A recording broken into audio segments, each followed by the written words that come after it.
Bismillahirrahmanirrahim. Ilahi anta maqsudi wa ridhaka matlubi. Assalamualaikum warahmatullahi wabarakatuh. Alhamdulillahi rabbil alamin.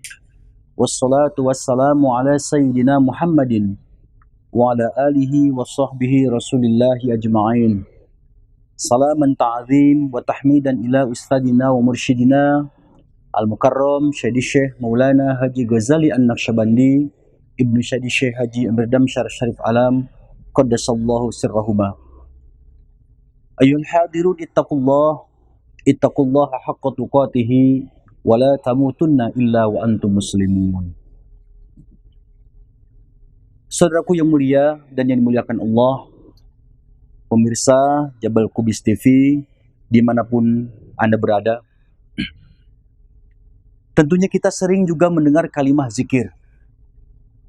Zikrullah, zikrul maut. Zikrullah artinya ingat Allah. Zikrul maut artinya mengingat mati. Ketika ada seorang sahabat bertanya kepada Rasulullah Shallallahu Alaihi Wasallam, wahai Rasul, kapan datangnya kiamat? Lalu Rasulullah Shallallahu Alaihi Wasallam berbalik tanya, wahai sahabat, apa yang sudah Anda persiapkan untuk menghadapi kiamat itu? Wahai Rasul, tidak banyak ibadahku, tidak banyak puasaku, tidak banyak infak dan sedekahku. Tapi aku hanya mencintai kepada engkau. Maka Rasulullah Sallallahu Alaihi Wasallam menjawab, Al-mar'u ma'a man ahabba. Bahwa seseorang akan beserta dengan yang dia cintai. Salah satu ciri orang yang mencintai kepada Rasulullah Sallallahu Alaihi Wasallam adalah dia tidak bosan bersolawat kepada Nabi. Dan ciri orang yang mencintai kepada Allah Subhanahu Wa Taala adalah orang tak bosan dia untuk menyebut-nyebut namanya. Man ahabba syai'an aktsar dzikruh. Siapa yang mencintai kepada sesuatu, maka dia akan menyebut-nyebut nama itu. Orang kalau sudah begitu besar mencintai kepada Allah Subhanahu wa Ta'ala, maka dia akan banyak-banyak menyebut-nyebut nama Allah. Kenapa? Karena Allah sudah berada di dalam hatinya, membludak penuh berada di dalam hatinya. Sehingga wajarlah Allah Subhanahu wa Ta'ala mengatakan di dalam surah An-Nisa ayat 103, فَإِذَا قَضَيْتُمُ الصَّلَاةَ فَاذْكُرُوا اللَّهَ قِيَامًا وَقُعُودًا وَعَلَى جُنُوبِكُمْ. Yang diawali dengan aqimis sholata li dzikri. Dirikan sholat untuk berzikir kepadaku. Sholat yang 5 waktu yang wajib ditambah dengan sholat-sholat sunat dari awal sampai akhir adalah sebagai wadah untuk zikir kepada Allah, untuk mengingat Allah. Apakah di luar daripada sholat boleh kita lupa kepada Allah? Ternyata tidak. Maka dijawablah dalam surah An-Nisa ayat 103 tadi. Setelah selesai engkau mendirikan sholatmu, maka tetaplah engkau berzikir kepada Allah. Tetap engkau mengingat Allah Subhanahu wa Ta'ala di saat engkau berdiri, di saat engkau duduk, dan di saat engkau berbaring. Tidak ada batasan kita dalam berzikir kepada Allah, tidak terbatasi dengan tempat, ruang, dan waktu. Kapanpun, dimanapun, sedang apapun kita tetap harus berzikir kepada Allah. Artinya kita harus tetap mengingat Allah Subhanahu wa Ta'ala. Lalu ada orang yang bertanya, bagaimana caranya kami berzikir, Pak? Maka Allah pun menjawab, in tajhar bil qaul. Bisa engkau suarakan yang disebut dengan zikir jahri. Maka kita pun mendengar ada orang mengucapkan tahlil dengan suara yang keras, bertasbih subhanallah, subhanallah, bertahmid alhamdulillah, alhamdulillah, bertakbir Allahu akbar, Allahu akbar. Ya, itu pun dikatakan zikir. Namanya zikir jahri atau zikir lisan. Bisa didengar orang lain, terucap dengan lisan kita. Namun yang kedua, ada zikir yang tidak didengar, yang tidak bisa didengar oleh kedua kuping kita, yang tidak diucapkan dengan lisan kita, bahkan tidak bisa didengar oleh para malaikat, yang disebut dengan zikir khafi. Innahu ya'lamul jahra wa ma yakhfa. Dijaharkan, disirkan, atau khafi, disamarkan. Nah, kedua daripada jenis zikir itu tadi, baik yang dijaharkan atau disirkan atau dikhafikan, mana yang terbaik? Pada dasarnya semuanya baik dan semuanya harus kita amalkan, harus kita lakukan. Kan ada sesuatu yang harus atau yang bisa didengar orang lain, tetapi ada sesuatu yang tidak bisa didengar oleh manusia, bahkan tidak bisa didengar oleh para malaikat. Namun ini lebih baik, kata Rasulullah sallallahu alaihi wasallam. Al-dzikru alladzi la tasma'ul hafadhah yazidu ala dzikril ladzi tasma'ul hafadhah bi 70 dhifan. Ternyata zikir khafi atau zikir sir yang tidak didengar oleh para malaikat hafadhah itu lebih baik. Yazid, itu lebih baik 70 kali lipat. Saudaraku yang mulia dan yang dimuliakan Allah, sebenarnya inilah sesuatu yang diajarkan di dalam sebuah thariqah. Kalau kita pernah mendengar thariqah, dalam thariqah Naqsyabandiyah pada khususnya, ketika orang bertanya, apa sih sebenarnya yang diajarkan dalam ilmu thariqah itu? Diajarkan kita untuk mengingat Allah di dalam qalbinya. Kapan kita mengingat Allah di dalam qalbi kita? Sebagaimana tuntutan daripada Allah Subhanahu wa taala sendiri. Dalam sholat engkau harus ingat Allah, berdirimu tetap ingat Allah, duduk pun ingat Allah, berbaring pun ingat Allah. Maaf cakapnya, ketika kita berada di WC, di kakus pun tetap harus ingat kepada Allah. Dan itu adalah bagiannya qalbi, bagiannya khafi atau sir, tidak bisa dijaharkan. Karena bila mana kita sudah masuk ke WC, ke kakus, lalu kita mengucapkan kalimat-kalimat tauhid, itu dilarang. Itu tidak baik dan itu tidak benar. Sebaiknya diam saja. Namun zikir qalbi, zikir sir, ini tidak boleh ada putusnya. Maka wajarlah Rasulullah sallallahu alaihi wasallam pernah bersabda yang disampaikan oleh Abu Darda radhiyallahu anhu, "Ala unabbiukum bi khairi a'malikum." Ala unabbiukum. Maukah kalian semua aku beritahukan sebuah kabar berita atau berita besar, an-naba.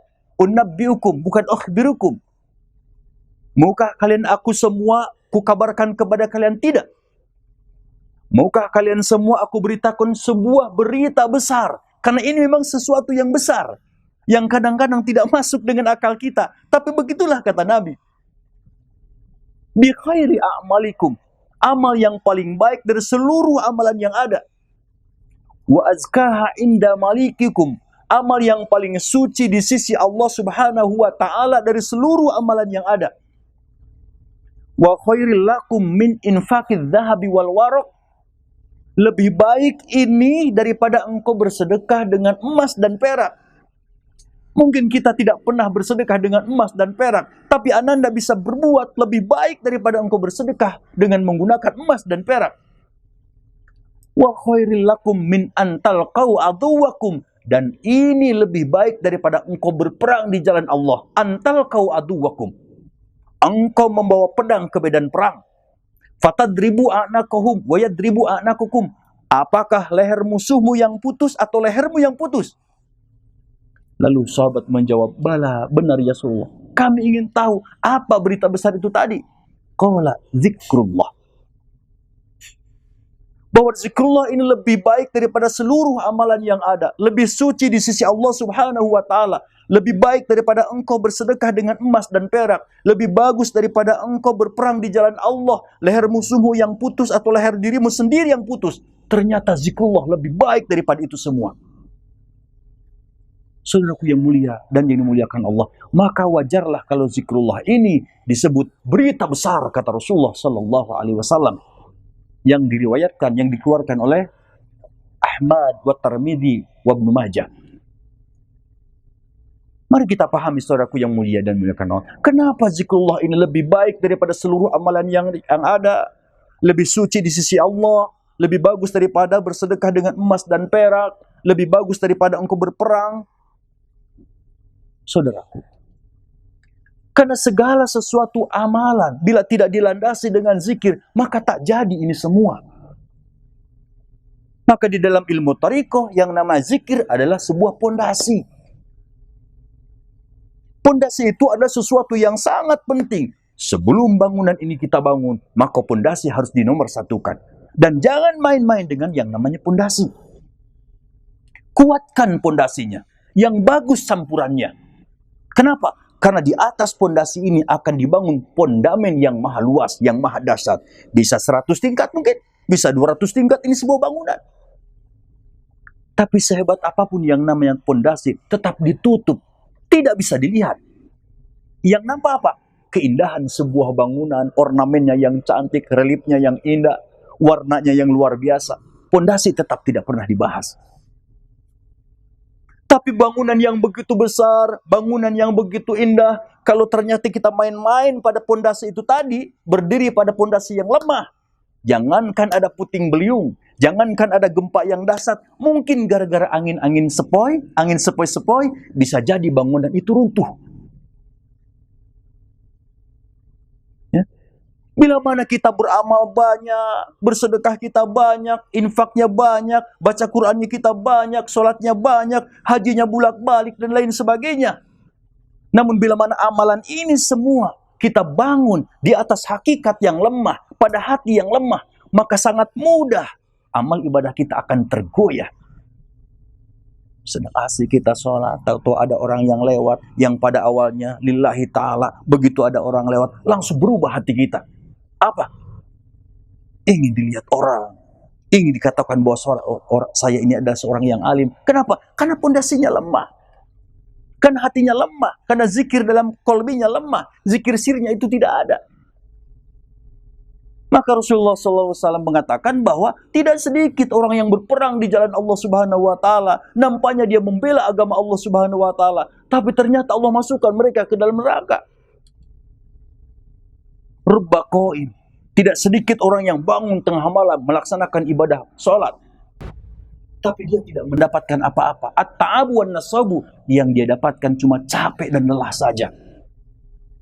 Warubba shaim, banyak orang juga yang berpuasa, alladzi laisa min siyamihi ilal juwal az, tapi dari puasa yang dia laksanakan cuma lapar dan dahaganya saja. Warubba qali'in lil Qur'an, dan banyak juga orang yang membaca kitab suci Al-Qur'an, tapi Al-Qur'an yang dia baca melaknat kepada yang membacanya, menjauhkan dari rahmat Allah Subhanahu wa taala. Apa ini? Bangunan yang begitu megah, bangunan yang begitu indah, tetapi berdiri pada pondasi yang lemah.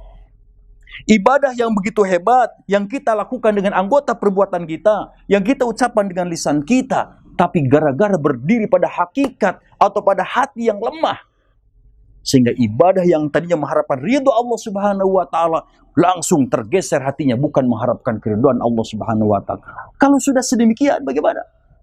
Kalla bal rana ala qulubihim ma kanu yaksibun. Yang akhirnya amal ibadah yang kita perbuat bukan mendekatkan diri kepada Allah Subhanahu wa taala. Tambah amal, tambah amal, tambah amal, menambah kesesatan, menambah kegelapan di dalam hatinya, tambah kegelapan dalam hatinya.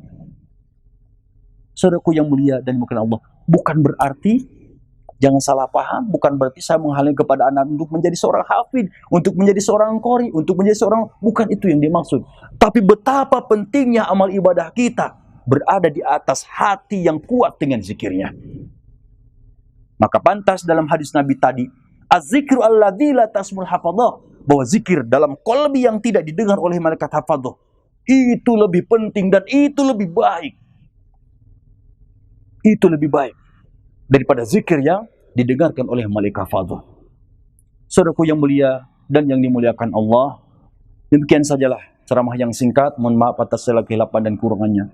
Mohon ampun kita sama-sama kepada Allah Subhanahu wa taala, dan tak bosan kita memohon kepada Allah agar kita diberikan oleh Allah Subhanahu wa taala kekuatan, dijumpakan dengan seorang ulama yang ahli zikir, sehingga kita dituntun untuk menjadi orang-orang yang pandai berzikir. Mohon maaf atas segala kesilapan dan kekurangannya. Mohon ampun kita sama-sama kepada Allah Subhanahu wa taala. Wallahu a'lam bishawab. Wassalamualaikum warahmatullahi wabarakatuh.